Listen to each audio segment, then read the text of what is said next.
Hello everybody and happy Monday. I've got another Season 6 Patch 6.2 guide for you, and this one we are covering mid lane Fizz. Let me at him!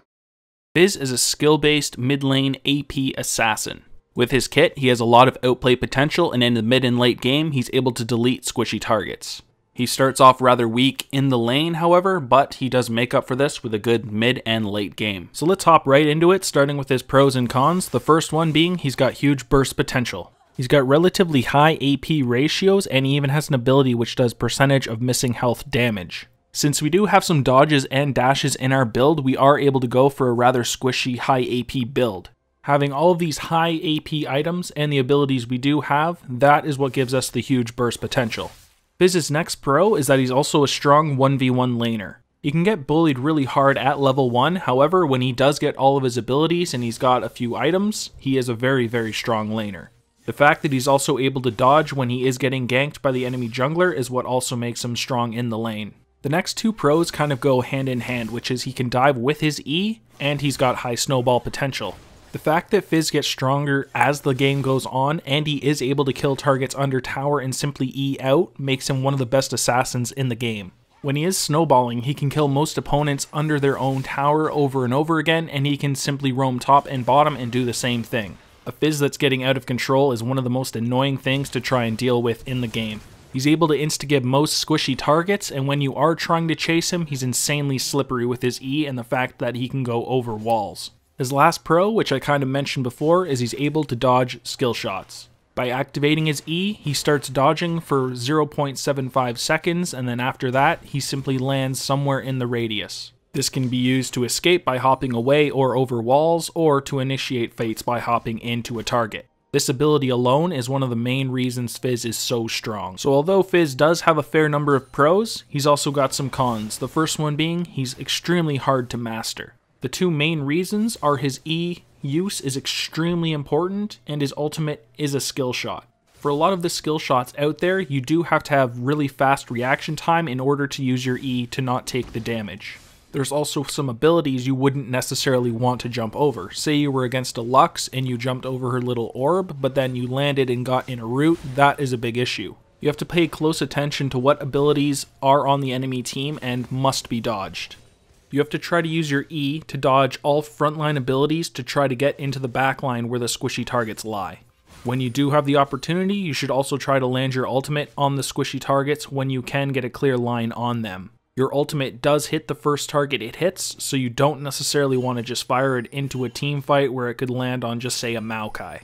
If a team is very clumped, however, you would want to use your ultimate in that situation so you can hit multiple targets. However, generally, you're going to want to look to get it on something like the AD carry. His next con is that he's very squishy without his E and item activates, like, say, a Zhonya's. You don't always necessarily want to use your E to get to the backline, because if you do get there, you may just get insta-gibbed anyways if you don't have a Zhonya's.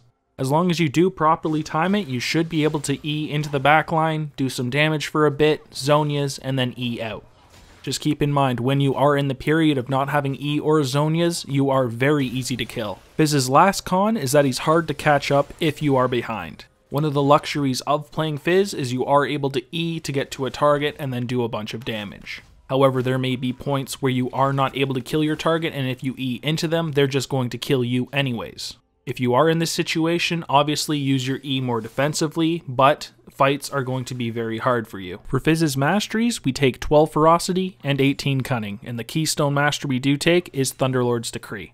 We start in Ferocity by first getting Sorcery, so we do 2% increased ability damage just so our combo does a bit more damage. We then move into Feast, so killing a unit restores 20 health, which is on a 25-second cooldown. You can take Double-Edged Sword if you are looking to do 3% more damage, but we do get a lot of nice sustain from Feast, so I do prefer this ability. We then move into Natural Talent, so we get some attack damage and ability power that goes up every level. Fizz does make rather nice use out of the AD and AP, which is why I prefer to take it over Vampirism. The last ability we take in Ferocity is Oppressor, which is deal 2.5% increased damage to targets with impaired movement, which is slow, stun, root, taunt, and etc.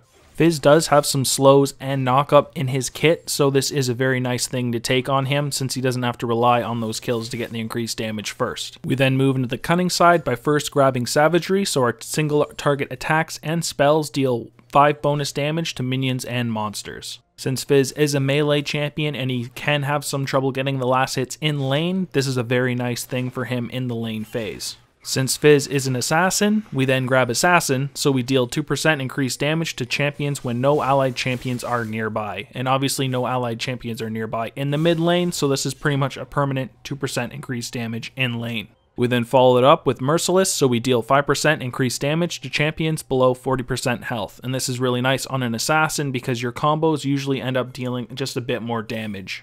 We then take Dangerous Game, so we get 5% of our missing health and mana when we do get a kill or an assist.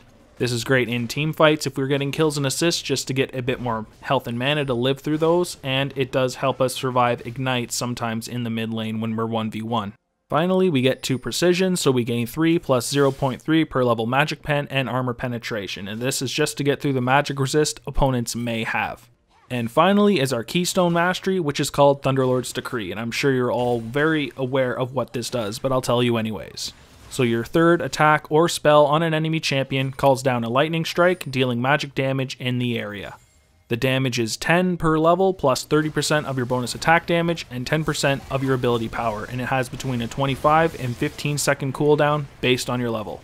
Since Fizz is a quick combo assassin, this is by far the best ability he can take. The other ones don't really come close at all, so I would always take Thunderlords. For Fizz's runes, we take 9 greater marks of magic penetration, 9 greater seals of scaling health, 9 greater glyphs of scaling cooldown reduction, and 3 greater quintessences of ability power. In total, and these are at level 18, we get 7.83 magic penetration, 14.85 ability power, 216 health, and 15% cooldown reduction.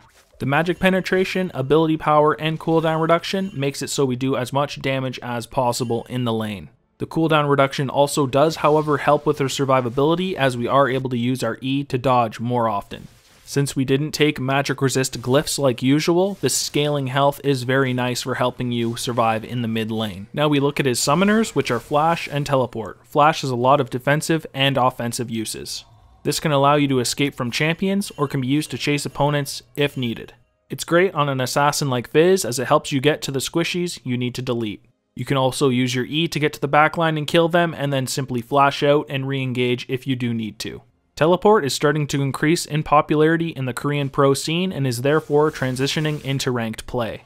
It's really great on Fizz for teleporting behind fights to catch squishy targets off guard quickly. The best alternative to teleport is Ignite if you're wishing to just snowball in the mid lane.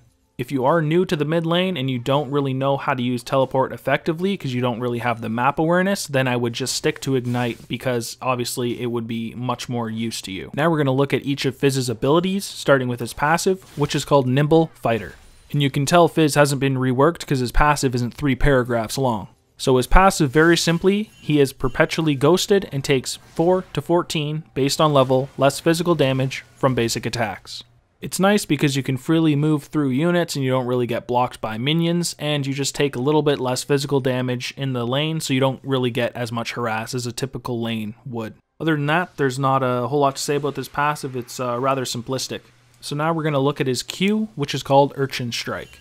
Fizz dashes a fixed distance toward the target enemy unit, dealing 100% AD physical damage plus bonus magic damage. The physical damage applies on-hit effects, and the magic damage applies spell effects.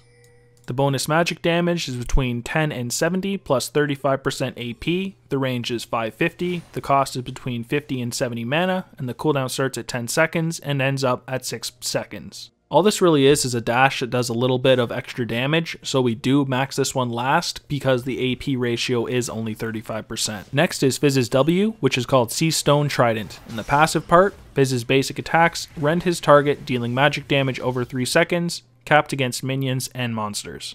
The total magic damage is between 20 and 60 plus 45% AP and 4 to 8% of target's missing health. The maximum non-champion damage is between 320 and 360 plus 45% AP. When activated, Fizz basic attacks deal bonus magic damage for the next 6 seconds. The bonus magic damage is between 10 and 30 plus 30% AP, and the cost is 40 mana, and the cooldown is 10 seconds. The passive part of this ability is actually really nice, considering it does do a percent of target's missing health burn, basically. On top of that, when it is activated, his auto attacks just do an extra bunch of ability power on top of the normal damage they would do already. This is a great ability, however, it is not as good as our E, so we max this behind our E. That now brings us to our best ability, which is called Playful and Trickster. The first cast is called Playful, and the second cast is called Trickster. So for the first cast, Fizz hops onto his trident towards the target location, becoming untargetable for 0.75 seconds, before splashing onto the ground below him, dealing magic damage to nearby enemies and slowing them for 2 seconds. The second cast, Fizz immediately hops off his trident towards the target location, dealing magic damage to the nearby enemies. The magic damage is between 70 and 270 plus 75% AP, and the slow is between 40 and 60%. The range is 400, the cost is between 90 and 130 mana, and the cooldown starts at 16 seconds and ends at 8 seconds. Now this is a great ability for a large amount of reasons, the first one being he's able to dodge all sorts of different skill shots. Got an Ezreal ult or a Jinx ult coming towards you? No problem, just jump over it. Got a Morgana root coming over you? No problem, just jump over it. I can't even say enough how amazing this ability is, and it allows for such an amazing amount of outplay potential. On top of that, it's also got the highest amount of AP ratio for Fizz besides his ultimate. With relatively high base damage, high AP ratio, and a really big slow, this ability is amazing for engaging onto targets. The fact that the cooldown of this ability also goes down 2 seconds every level, it makes it even better to max first, as it ends at only 8 seconds. When you do have a Zonias, you can use this to get in, fight for just a short duration, pop your Zonias, and then you're able to E out almost right after that. Since we did take Oppressor in our Masteries, this gives us a 2-second period that we're also doing 2.5% more damage, which makes it very nice on an assassin. It is worth mentioning as well that you can use this to hop over walls, so it's an amazing escape utility as well. Now we arrive at our ultimate, which is called Chum the Waters, and is a huge part of our burst. Fizz throws a fish in a line that binds itself onto the first enemy champion it hits, slowing them for 1.5 seconds, and the slow is between 50 and 70%. For the next 6 seconds, Fizz's magic damage against them is increased by 20% for 6 seconds, excluding Chum the Waters damage. After 1.5 seconds, a shark comes out of the earth to eat the fish regardless of its position. Enemies hit are dealt magic damage and are slowed for 1.5 seconds afterwards. The magic damage is between 200 and 450 plus 100% AP. If a champion has the fish attached to them, the shark knocks them up for 1 second. Other nearby enemies are knocked away instead. The fish provides true sight of its area of effect and stays at the location it was thrown to until it binds to an enemy champion or is eaten. The range is 1,275 and the radius of the shark is 250. The speed is 1300. The cost is 100 mana, and the cooldown goes from 100 seconds to 70 seconds at max rank. So let's make a list of why it's amazing. 1. The slow is between 50 and 70%. 2. The base magic damage is between 200 and 450, which is rather large. 3. 100% AP ratio. That's insane. Not a lot of abilities in this game have 100% AP ratio. 4. For 6 seconds to the target it latches onto, you do 20% more damage, which is absolutely nuts. That means even if it wasn't that squishy of a target, we do still do 20% more damage to them, and we do percent health as well, so we are usually able to kill targets that are rather tanky anyways. And the number 5 reason that this is so strong is if you do land it on a champion, it knocks people away from them, so if you do get it on the AD carry and they have some tanky champions kind of near them, it will knock them away, meaning you have a clear path to that AD carry. Getting this ultimate on a squishy target usually means you're going to win that team fight. Since it will pop them up, your teammates will be able to collapse on it, delete that target, and then move through the team fight in a 4v5. So now that we've covered every ability, let's look at the order you take your abilities. So first is Chum the Waters, which is your ultimate. You take it whenever you can, meaning 6, 11, and 16. Next is your E, which is called Playful and Trickster. You take it at 1, 4, 5, 7, and 9. We then get Seastone Trident, which is our W. You take it at 2, 8, 10, 12, and 13. Finally is our Urchin Strike, which is our Q. You take it at 3, 14, 15, 16, and 18. Now we arrive at the item build, which starts with a Corrupting Potion and a Word Totem. The Corrupting Potion is a very nice item for Fizz since he can get bullied in the lane and it just gives him some nice sustain. If we are against a hard lane opponent, we may want to pick up a Doran's Ring or two before we do get our core items. So next we take a first item, we choose one of these, and our boots. So we can either take Azonia's or an Abyssal Scepter. Of course, if we are against an AP mid laner, we will take the Abyssal Scepter, and if we're against an AD opponent, we will take the Zonia's.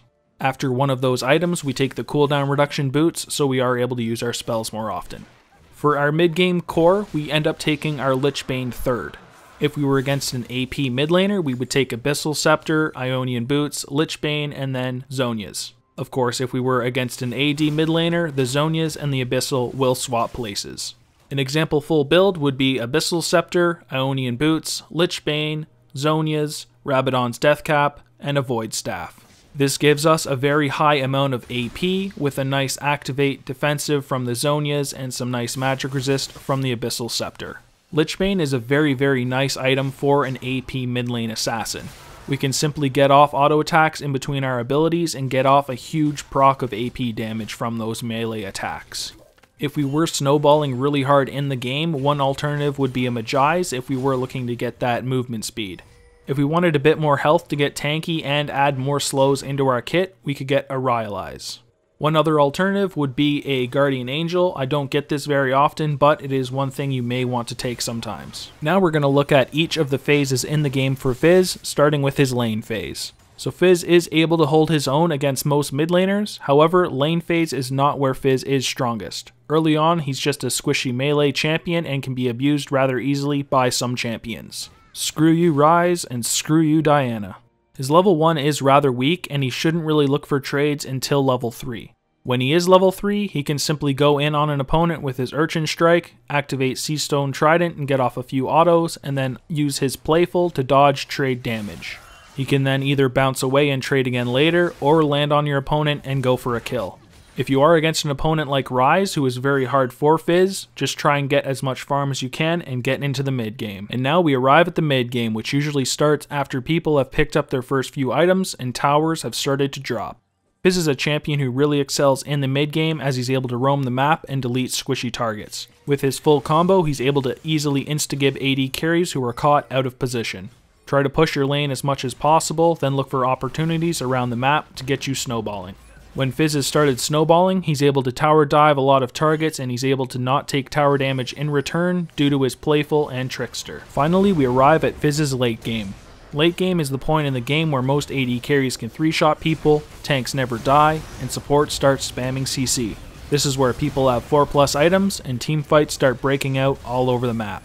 Fizz pretty much does what he was doing in the mid game, which is looking around the map for squishy targets to kill.